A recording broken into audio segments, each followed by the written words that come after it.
cá. Bota em cima. Esse fogo nunca mais nunca. Calma, não baba. Calma. Galho.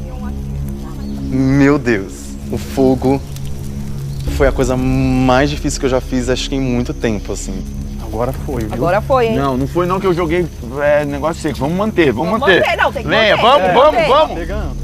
3 horas depois, a gente conseguiu acender e conseguiu fazer o fogo virar. Um êxito coletivo ali. Essa Patricinha conseguiu fazer fogo no primeiro dia do programa, então acho que foi uma realização absurda.